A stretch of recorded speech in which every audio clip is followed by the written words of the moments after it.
Welcome to Like-Minded with Dr. Patrice. Each episode will sit down with different types of experts and unpack the role of mental health in our day-to-day lives. In this episode, Michael Vito Valentino reflects on the weight of being the youngest person to lead a major media company, the strategy behind rebranding news for a generation that values authenticity, and the mental health realities of creative leadership. From viral storytelling to the NowThis series, Are You Okay? This conversation explores how Gen Z is revolutionizing media with emotional intelligence, humor, and unapologetic vision. Michael Vito Valentino, affectionately known as MVV, is the dynamic creative executive, media strategist, and producer who currently serves as editor-in-chief of NowThis, creating Gen Z's favorite shows and spotlighting brands through its content.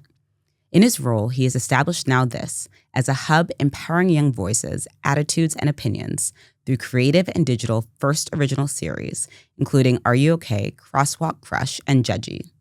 With a proven track record of virality from Fallen Media, MTV, and NowThis, Michael has amassed over 5 billion views throughout his career.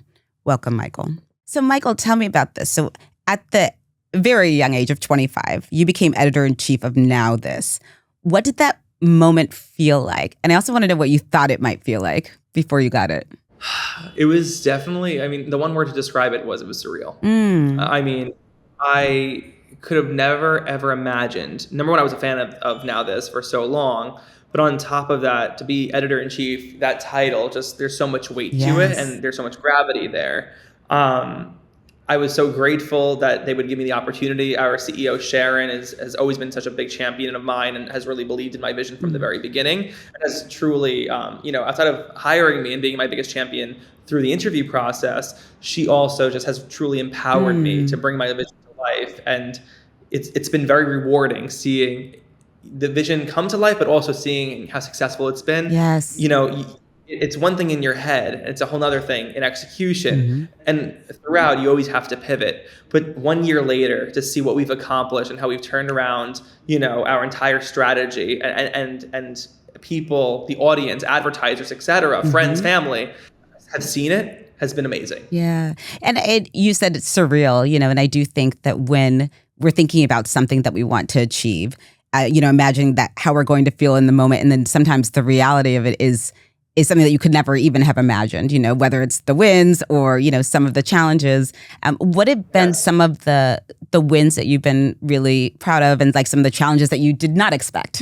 Of course, I think some of the wins that have been the most exciting have been we've successfully rebranded the company and had it where we built out this entertainment arm of NowThis. And just this past weekend, we've sold out the Laugh Factory in LA and Chicago. Amazing. And had this show didn't exist a year ago. So Are You Okay? Didn't exist. And since then, we've gained 1 million followers across the board. We've had countless celebrities coming to us. Yes. Joe Jonas in our DMs being like, "Hey, I want to come on with my brother." We made that happen. And to bring it to life in front of a live audience, that's been so rewarding. Our other show, Judgy, has also been popping off. We currently have 4 hit shows. Amazing. Are You Okay?, Judgy, Crosswalk Crush, and Dumb Hot. And advertisers, a lot of our business is inbound, but we also have an unbelievable sales team. But people are coming to us being like, "We want to advertise with you." And we're like, "Yes, let's do it." The wins have been so exciting. And then also, on the NowThis impact side of things, which is issue-based, we've gained over 3 million followers in the past couple of months since implementing my strategy on that side. And it's been really rewarding to see us getting important information out to not just our audience, but also reaching across the aisle and ensuring that everyone everywhere is getting information that is truly important to their day-to-day life. Yeah. In terms of challenges, there's been so many. I told the team, as many wins as there were, we had so many more failures. And failures aren't necessarily a bad thing because you gain learnings from them. The important thing is that you learn from your mistakes, but also I'm a very firm believer in failing fast. So in order to get to our 4 hit shows, we had to do about 20 failures to get to that point. And learning, ideating, experimenting, and not taking it personally, when something doesn't work. at the end of the day, it didn't work. Okay, so how do we make it better? How do we pivot? How do we grow from this? And those failures turn into what is our success. And I think that has been the biggest lesson, where I thought it was going to be a walk in the park. We have over 93 million followers. You think you could throw spaghetti at the wall and people will watch. That is not the case. We have to make sure that what we do is still quality, that there's still even when it is quality, though, sometimes the audience doesn't like it. And Sure. it's it stinks. You take a second to be like, but then how do you pivot? How do you go? How do you move? And then that's how we have really, really been able to work very quickly and accomplish so much. Yeah. When I speak with leaders, I feel like that's often a theme about creating a culture and creating an environment where failures are expected. And it's in what do you do with that, right? So failure is not something to avoid or try to escape, but there is an experience around it, and maybe the way that it is interpreted, like in the office environment, so that people will have an idea and be able to share it and not be afraid, because they know that failing is something that's so frowned upon. And I feel like that's an important theme maybe of younger leaders that I see a lot more, a different way of thinking about it. You're 100% right. And I think for us, it was really important to me coming into the company to first establish a culture. I wanted to make sure that people came in and they were excited about what we were building. Because also, having a 25-year-old come in is a little bit strange for some folks. I recently learned that they referred to me before joining as baby boss. Oh, no. It's actually really funny.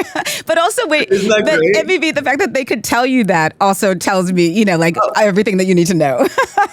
Exactly. And now we've grown really close to each other. And, I really wanted to create a culture of like, hey, we all have mutual respect, and they respect my opinion. And also I've proven myself where I am an expert in what I do. Yes. And they really trust me, and they've trusted my vision from the beginning. That was actually the most surprising thing coming in. I thought I was going to have a lot of friction. Oh. And I had none. People were so bought into what we were doing. And I think my passion really got them excited. Yeah, it really comes across. And then it became their passion. And now we're obsessed, where we're texting all the time, being like, oh, did you see this? Did you see this? Oh, this didn't work. Oh, I wonder why. And it's worked that way. But culture was the most important thing, because I call it our writer's room, because I come from a more traditional entertainment background. Yes. So coming in and developing IP and figuring out, how are we going to get this to pop off? How are we going to create fandom here? How are we going to get people a year from now to show up and pay for tickets on a Saturday night to see us do this live? That wasn't even a thought in my head then, but you have to think, you have to dream big of what can this be? And because of that, because we developed that culture, because we developed that mutual respect, we have been able to really allow people to fail. There's no such thing as a bad idea, but there is. But it's okay.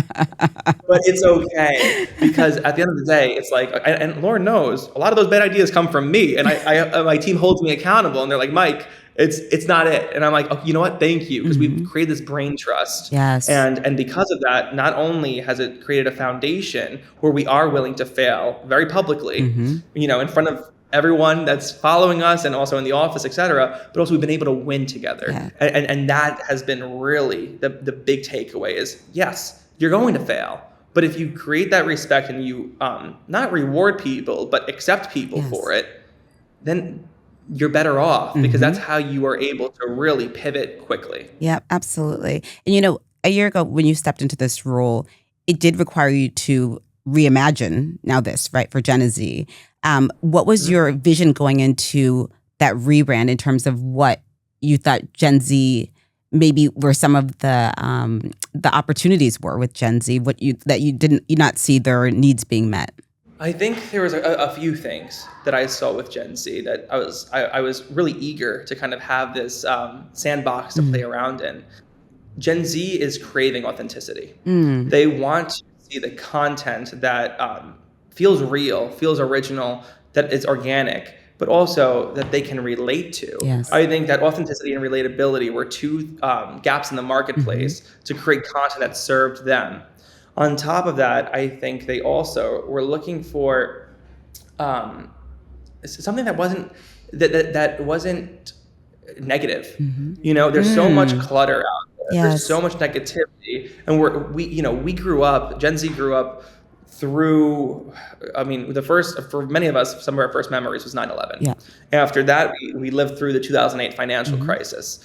After that, we had a little bit of, of time where everyone's like, oh, remember 2013, remember 2012, things seemed better then. Yeah. But then after that, we've grown up in a time of, very, very partisan politics where everyone's in disagreement, and then COVID. Yes. So one thing after another Right. that, we've lived through history so much, there's so much fatigue there. So I think what people are looking for is also a little bit of, hey, this is fun.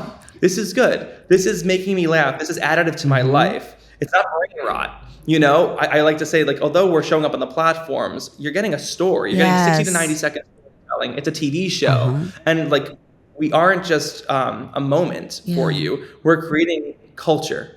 And I think that's what's so exciting, where people are referencing different episodes of some of our shows. And like, they're going super viral, millions upon millions of views. And people are like, oh, I remember when this guy was on Judgy. Oh my God, when Linda was on Are You Okay? And said that outlandish thing about Duolingo, people reference that. Yes. And I think that was the gap that we're kind of fulfilling, where it's like, we're going to make you happy. And then the last thing, Gen Z are content creators themselves. They're not just consuming the content, they're creating it. Yes. So I wanted to make sure that we were tapping into fans and not only facilitating fandom, but ensuring there was community around what we were doing. So for many of our shows, we actually feature fans as guests on our shows, and they're able to show up and see themselves. And there's a type of underdog mentality that we employ, where people feel that if they were just there on, in Washington Square Park, or they were just on this random street, or they were at this event, that they could have been in the video and had their 15 seconds of fame. That's what's fun. And also, because of the way that we created our content, there's a lot of comments surrounding, hey, are they actually okay or not? Oh, were they guilty or innocent? Or and we create that dialogue, and we have that dialogue with our audience, where they are just as invested as our hosts are in the actual content storylines that we're putting out. Well, and I think that also, Mike, like, you've touched on so many opportunities for community and for connection that probably a lot of people feel like they've been missing. And I think that you're right. Sometimes if you're feeling everything that I'm hearing, it's like you can just choose to like tap out of all of it and tune out. And you're giving people entertainment, but stories, an opportunity to really be a part of it. And all of these things together, I think just recognizing this is missing, and it's leaving people feeling very disconnected from the world and feeling very isolated. And so, being able to do all of that and make people laugh, and have a good time, but with that kind of, it sounds like that foundation, that through line of like what your mission is, always kinds of runs through the work that you do. Exactly. And I think that's what's so important, is that we're showing up in their lives. And we always say, like, we made it when we make it into the group chat, right? If folks are loving our videos so much that they're sharing it in their group chat, or creating dialogue outside of the platforms that are hosting our shows, then we were successful. And, the group chats are the modern day water cooler talk. So it's one of those things where we have them talking about us, engaging with us, and for other folks, that like, they're finding community in the comments. They're finding community themselves in our shows. And I think that's what's brilliant. We're worldview shaping, where it's like, we're showing that, hey, things might be crazy right now, but actually we could, take it with a grain of salt and kind of laugh at ourselves a little bit. And at a time when everyone, for Are You Okay, for example, at a time where nobody seems okay, I have seen some of those, Mike. Nobody seems okay. And you know what? That is okay. And we have folks on, and they're telling these hilarious stories from their dating life, their friendships, an awkward interaction they had at the grocery store, whatever it may be. But we're showing that, hey, nobody's perfect, and that's all right. But we can laugh at ourselves, and we're not laughing at anyone. We never punch down. That is a massive rule for me. Everything that we do is we're laughing at ourselves, or we're laughing with each other. And through that, we're creating community. And you feel like the folks that we're showcasing. And in many instances, you might, because we might have you or one of your friends on, but also your favorite creators, your favorite celebrities, and even it works really well when working with these different advertisers. So the audience loves our content. So not only are we creating a safe space for them, brands also are acknowledging that this is a place that people trust us, but beyond the trust, we're creating happiness. We're delivering happiness. Our motto at NowThis is enjoy the glow. Yeah. And that is exactly what folks are getting. Yeah. And do you think that because people trust you, because I'm sure sometimes you're surprised by how personal stories people share, with someone that they've never met, knowing this is going to be very public, to people. How do you think that goes into it? And when have you been surprised by what people share? Every single day. Every single day. What people are willing to share is outrageous to me, but I respect it. Because also, why should we be embarrassed? Why should we be ashamed of our stories? The stories make us who we are.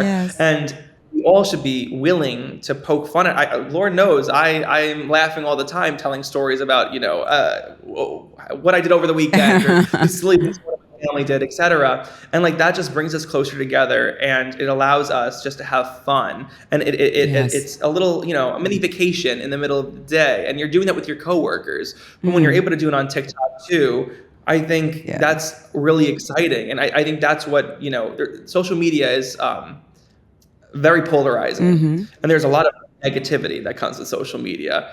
But I like to think that what we're doing is some of the more positive places, and we're creating community, we're creating entertainment, we're making people happy. I always say, if we can make people happy for even 5 seconds out of the day, we're doing good work. Because, the world can be really hard. And luckily, if we get you and we get, we reach hundreds of millions of people per month. And every single month, we're going out, we're giving it to them, giving them that content. And if we are able to capture their attention for even 5 seconds, but usually it's 60 to 90, they're watching, our watch through rates are through the roof. Wow. We're making them happy, and we're delivering something during all the clutter, through all the noise that is meaningful to them because it's making them laugh. And I think that's what's so exciting. And that's why our audience is coming in and day out to watch our content. We very much focus on these shows, and we call them shows because they're highly stylized. They're exactly what you'd be getting on TV. They're just a little bit shorter and they're vertical. But they're repeatable formats. So the audience knows what they're getting in and day out, and it works. It works, and that's why the audience comes through, and they are willing to watch the advertisements because they're not intrusive. So they know they're going to get a regular episode, and maybe they might have a little call to action at the end, but that's okay because they're still going to laugh throughout the entire thing. And it will be aligned, in that way. So, Ed, thinking about this, Mike, so you're rebranding this company, you're navigating a team, creating culture, and also your own personal growth. So how has that pressure, because I know there's a lot of excitement and a lot of opportunity around it, but also how does that pressure show up for you personally? Work is a very big part of my identity, and it always has been.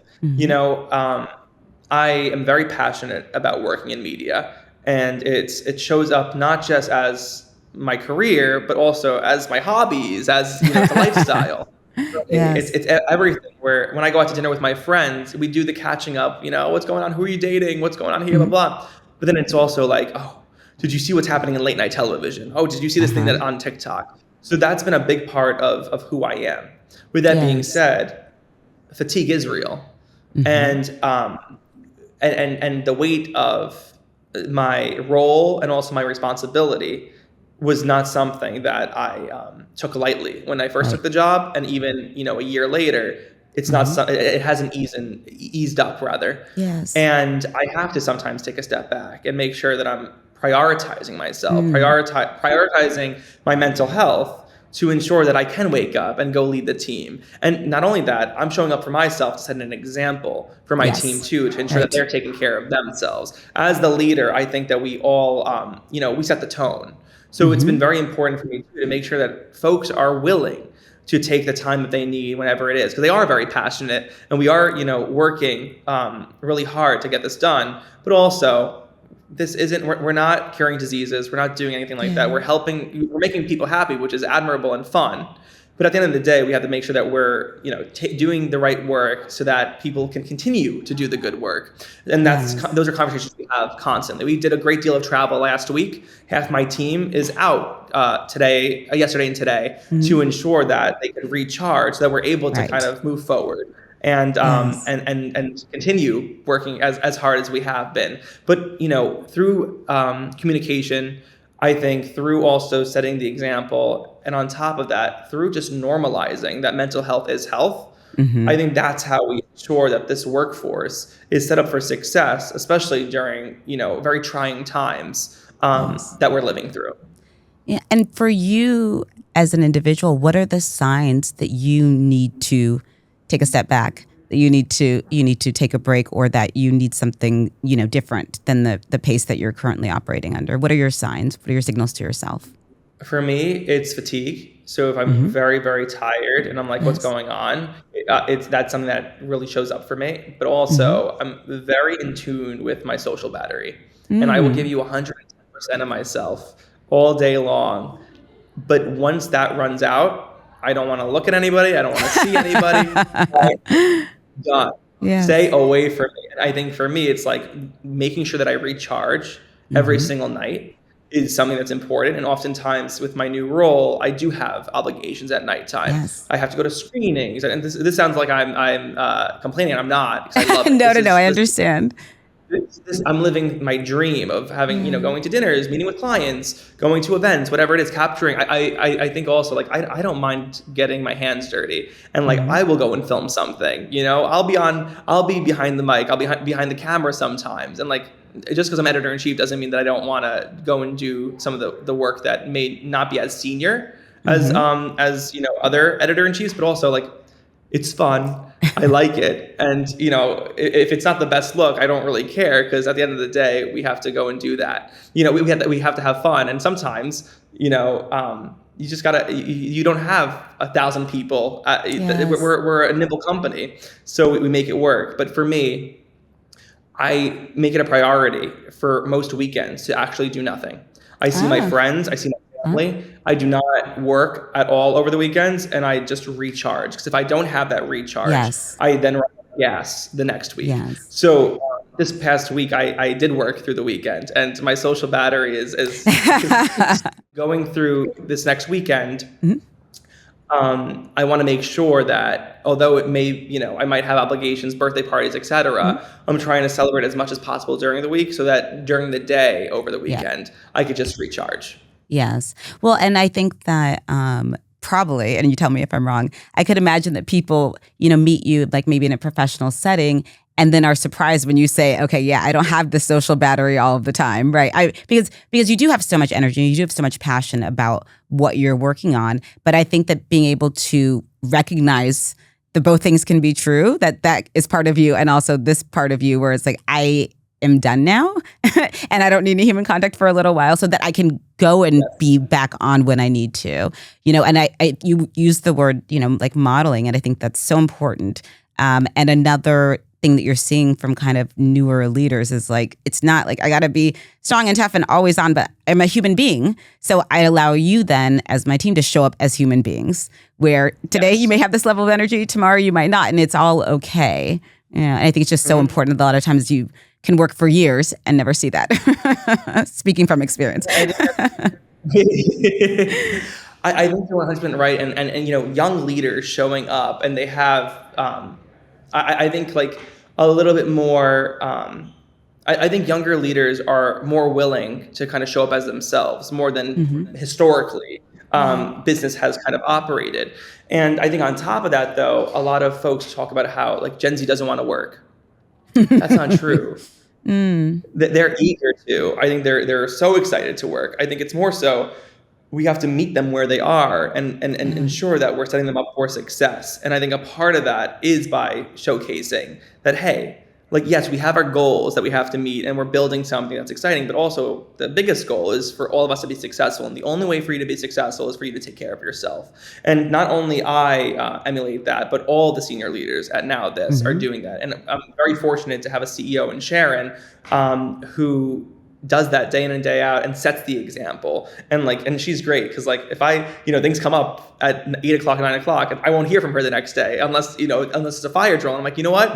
This is exactly how it should be. Yes. Where like she's like work is work, it's her home life. And I'm like, that is exactly how it goes. And I have now done that with my team as well. Well, and you're making me think too about, myths people have around Gen Z. So you mentioned that people think, oh, they don't want to work, but it's not true. They just maybe don't want to like run their lives into the ground the way that they've seen other people and other generations do.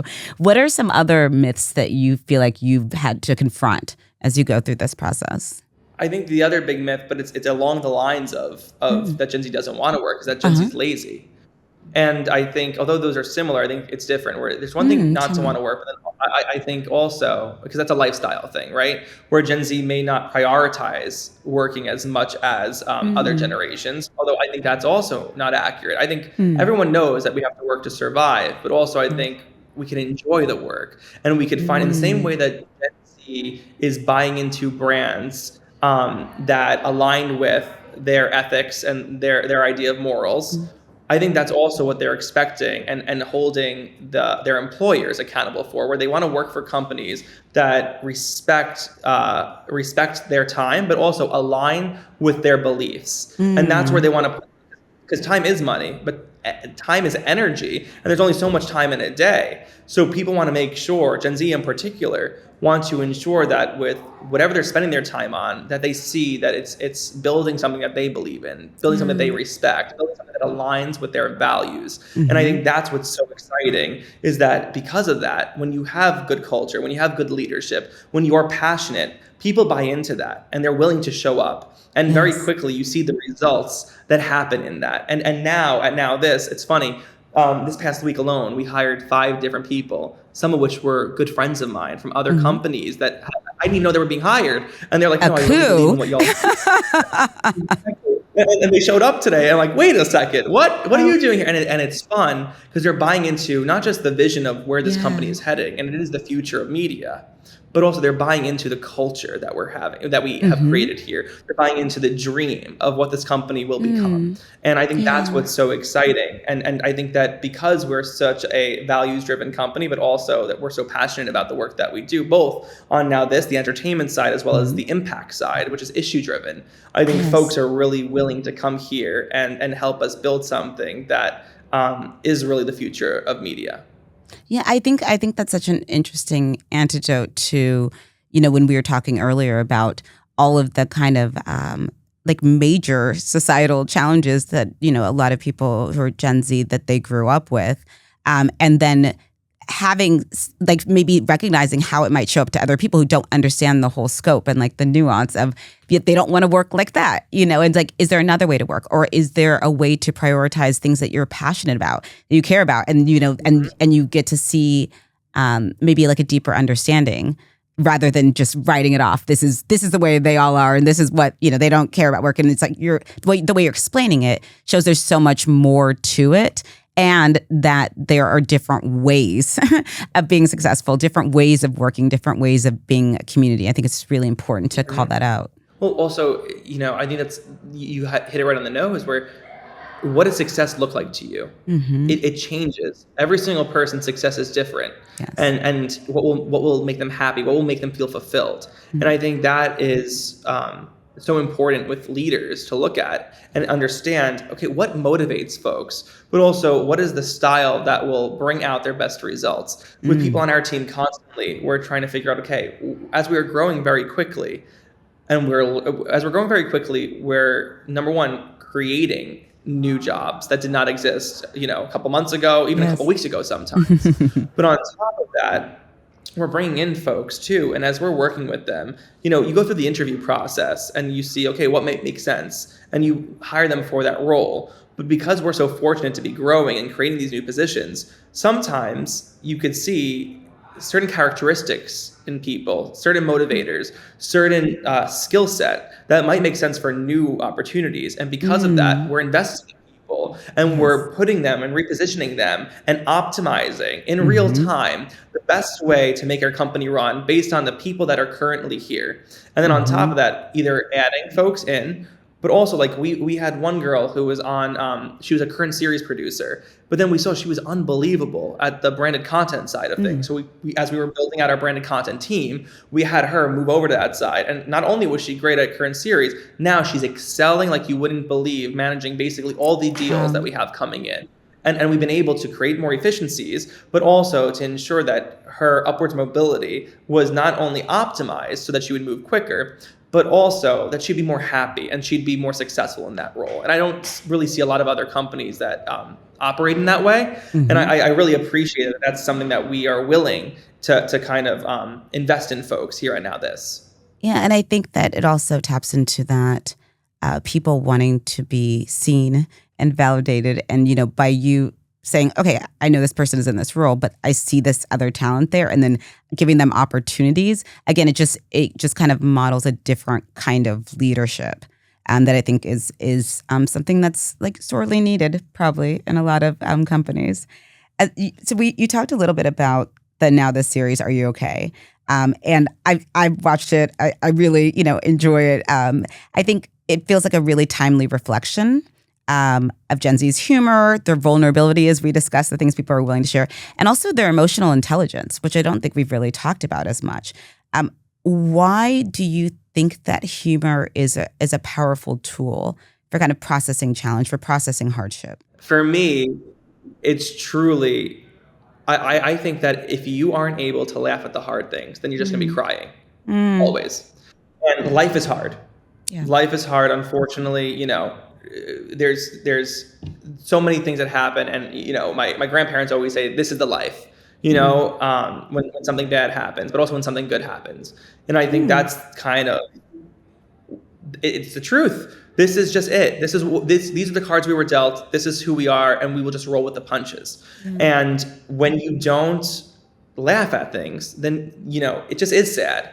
But if we laugh at the sadness, it doesn't take away from that, and you have respect, you have reverence for things, and and you have to acknowledge that. But also, if we aren't able to laugh at the hard things, then where are we? Yes. And I think that's been a really great coping mechanism for so many different generations that have come before Gen Z. So why would Gen Z be any different? The only thing that's different now is that we have our phones and we're on social media, right? And we're finding community with others. That on a massive scale. But like something that everyone always says is like, oh, wow, I've never had an original thought. Oh, wow, I've never had an original experience. That's true. There's billions of us, and we're all going through the same things over and over. And life is life. And there's a lot more that brings us together that divides us. So I think laughter has just been a coping mechanism that helps us get there. And also, it creates a sense of community at a time where, the loneliness epidemic is amongst us, alive and well. And social media will bring folks together for better or for worse. Yeah. And that's where you really find that, hey, you aren't alone. And I think it can be very dangerous, but also there could be a lot of beauty in that as well.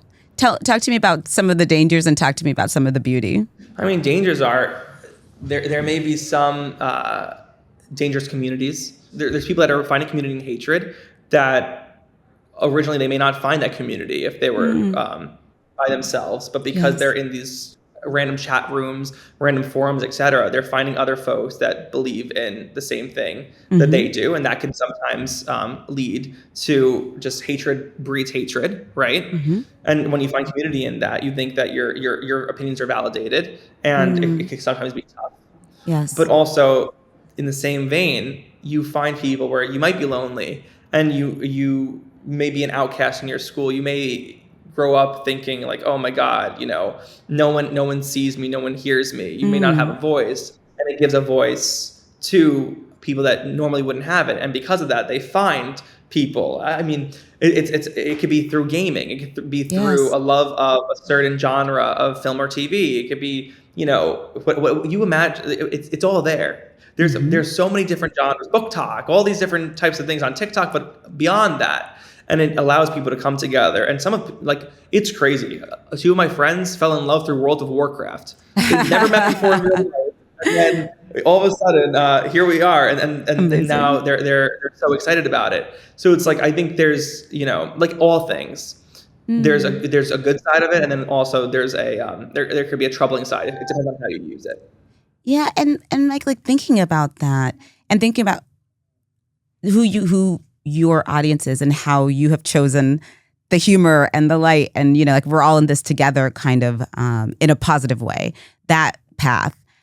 What kind of suggestions or what kind of advice do you have for people who are in that world where I feel isolated? I can go in this direction, or I can go this dangerous direction. I can go in this beautiful direction. How do you think that you see people making that decision? My advice for folks would always be like, hey, at the end of the day, understanding that we are all different and we don't have to have the same opinions. We do not have to always agree, but finding mutual respect is where I think everyone should always land. I think we have to have conversations with each other. And I think that oftentimes with the algorithms, people are served just their own thoughts over and over. And that's very validating for folks. And that's dangerous, where I think progress is made by differing opinions. Progress is made by agreeing to mutual respect, but also understanding that you are okay to agree to disagree. And I think that's something that we really don't see a lot of anymore. And I think for everyone, having that dose of reality is just the most important thing, because that's what pushes humanity forward, and that's what gives us humanity within ourselves. Yes.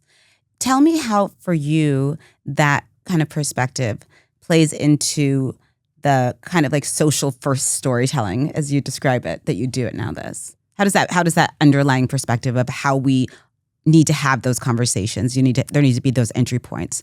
I think for us at NowThis, we're not afraid to have any type of conversation. You know, we're over here, and again, because we do not punch down at all on shows like Judgy, we're having people come in where maybe they are guilty of doing something a little bit. Talk to me about that show a little bit. For those who aren't familiar, talk to me about Judgy.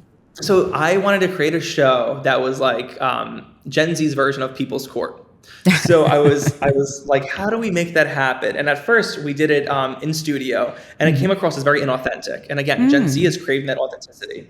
So through experimentation, through iteration, we were like, okay, what works here?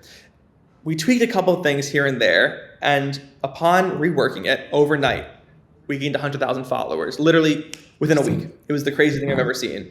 Now we have over 300,000 followers in just a few months, in like 3 or 4 months. And it's been so exciting seeing that growth. But for Judgy, we have folks coming on where sometimes they are innocent and they are, we prove their haters wrong. And then sometimes we're like, well, you might have went the wrong way. Someone came on and they were talking about how they were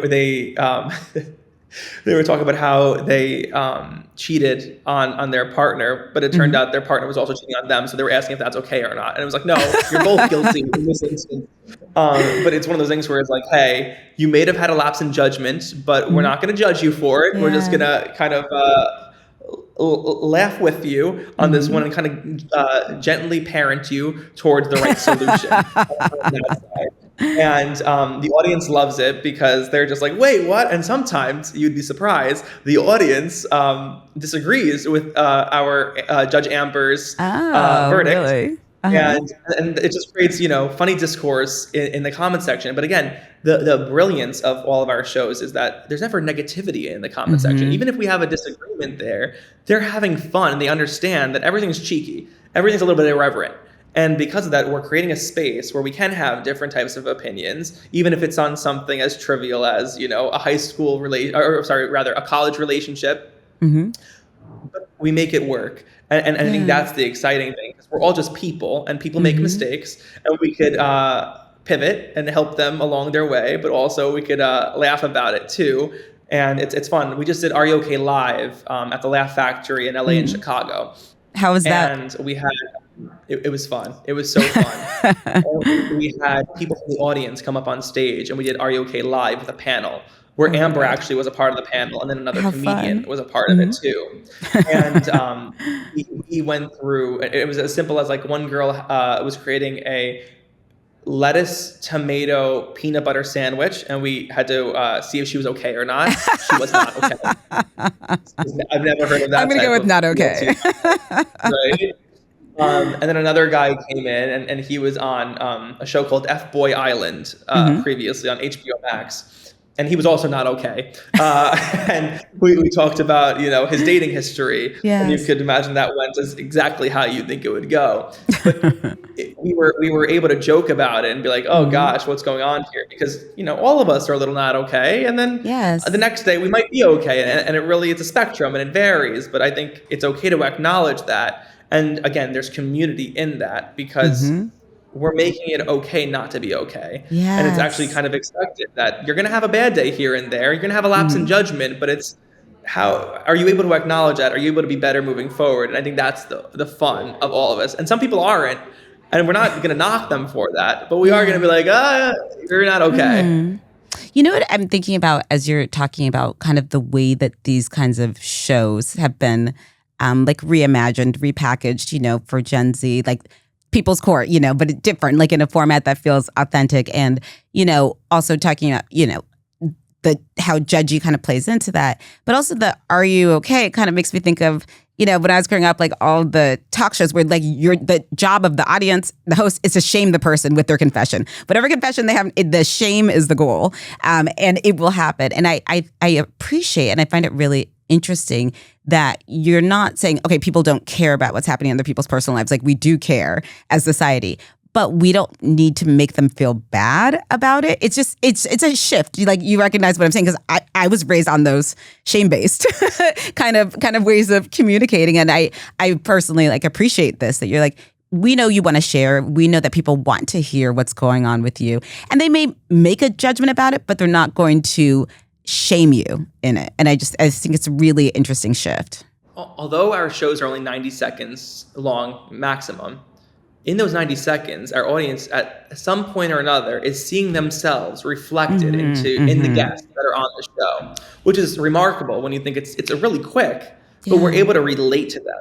Everyone is, no matter your age, although we're programming for Gen Z, good content is good content. And people of all ages, of all demos, are going to appreciate what we do here. The only reason we focus on Gen Z programming is because Gen Z females have the highest density social graphs. It's most likely with reaching them that things will go viral. They're the ones that are creating culture. But after them, it'll be Gen Alpha girls. It'll be after them, whatever the generation after that is. I think that is what's so exciting here, is that no matter who you are, where you come from, where you live, you could relate to that because life is messy. Life is so messy. And through our brand safe tea, you will see yourself and you're going to be able to laugh. And that's why people are coming in. And during a time where there's so much clutter in the world of just social, we're able to show up and within a year really solidify ourselves as the premier place for this type of content, so much so that we are able to sell out venues, that we are able to sell merch. We're doing it all. And I think that is the magic of what we're building at NowThis, that other places, they haven't done it yet. They haven't tried to do it yet. We were, first to market with this strategy. But also I think that there's a special relationship that we have with the audience, that they are willing to kind of adapt with us, to jive with us. And again, sometimes we might fail, but through that failure, we get to the success. And when we succeed in the biggest of ways. Well, and I think, that reach also just tells you, and you mentioned, in no longer than 90 seconds, right? They're able to see themselves. And when I think about the way that some of this content has been done in the past, I think it was more like, oh, at least I'm not as bad off as that person. And you're kind of just comparing yourself to them. Whereas what you're describing is like, no, I've been there. I've had those bad days. I've had those lapses in judgment. Maybe not exactly the same story, but I can relate. And so there's not to be dramatic, but like a healing involved in that, and to say like, okay, yes, I am a human who makes mistakes. Other people have done them. It's okay. I hear someone sharing that publicly. Maybe I don't need to be as afraid of sharing the things that I was ashamed of in the past. And I think that's really probably a lot of the power. And I also want to comment on something you said where even your comment section is supportive and kind of, I don't know if I've ever seen like really, truly kind comment section, because that's where people kind of, I wouldn't say true selves, but sometimes the worst, because you feel like you're hiding behind it and it's nothing you would say to someone in real life. But that's such an interesting way to see a different side of your viewers? How do they react even there where they are, more anonymous than they'd be in any other situation?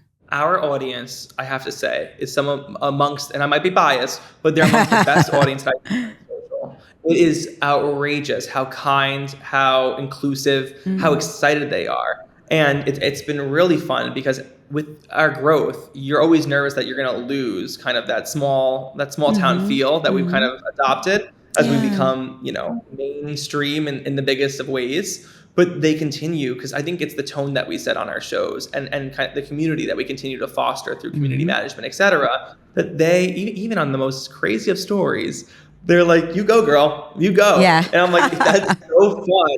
Or like, I've been there, and we see all these different things. And some of these stories are truly outrageous. Again, it's always brand safe, because we in the beginning, I wanted to try being a little bit more irreverent for, a nice word. And we were seeing that advertisers weren't, and this was over a year ago at this point, advertisers were very averse to working in that space. So I'm like, at the end of the day, I'm here to make people laugh, but also I got to keep the lights on too. It's a business.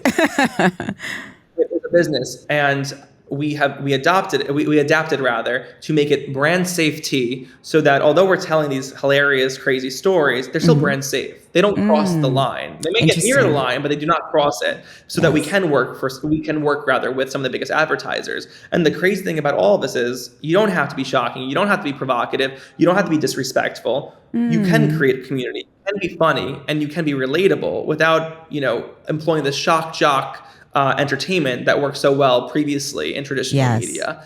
And then on top of that, when working with advertisers, because we have such a loyal fan base, they're telling us, you get your bag. Congratulations, you go. And they understand that with us giving them this free entertainment day in and day out, they're okay and willing to watch our advertisements, because even the advertisements still feel very native and very much like, because they are, they're everyday episodes that they know and love. Yes, there might be some thematic questions there. Yes, we might have a call to action. But at the end of the day, you know what to expect with my shows, and I'm going to deliver on it. And we never sacrifice the value that we are providing to our audience, because audience is always first and foremost. They are our community. And because of that, I want to make sure that always, even when working with sponsors, that we're delivering the best product. And because of that, sponsors are coming back every single time to work with us again and again, because they know that, number one, we are going to give them that white glove service, but also that our audience is going to come and ride for us, because we are maintaining that creative integrity on all of our posts. Yeah, I think you brought in like so many different things. I will say, since I mostly work by myself, as a therapist, when I talk to friends who have Gen Z colleagues, they're often like, they're so supportive. They're like, yes, you need a mental health. Yes, like really in a different kind of way. And it's kind of fun. And it gives you, I think, for like different generations who maybe haven't seen that, it's great to feel so supported and everything, And so like when you're talking about your audience, I feel like that really is bared out in a lot of different ways. And so I think that that's really good. And I think the other thing that you're talking about, which kind of taps into like that authenticity, is that we all know when we're being marketed to, or we've all seen like missteps, whether like just watching a show where it's like, oh wait, hold on, how does that brand have anything to do with this, right? And so not treating people like they're dumb or like they're not going to notice, like, yes, this is a business, this is an advertiser, and we're going to give you good content, and I think that's just like, again, seeing and recognizing who your viewer is and like what does not work for them or what they will call you out on, and then responding to that rather than just saying like, oh, they don't know what they're talking about. Like they do, they know what they're talking about. They know what they see. And I think that, again, it's just like that reimagining of a different way to be a leader, to have an organization, to have employees and colleagues that feel like they can grow and be seen is really powerful example to set. I couldn't agree more. Yeah.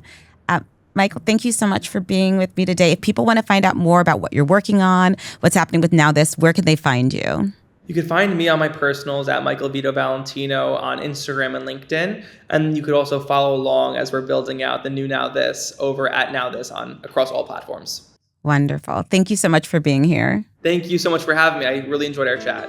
So did I. Thank you. For more on what I'm doing, you can follow me on TikTok or Instagram at Dr. Patrice Lagoy. And if you enjoyed today's episode, please like and subscribe, and also would love to hear feedback or ideas for future shows. Thank you for listening.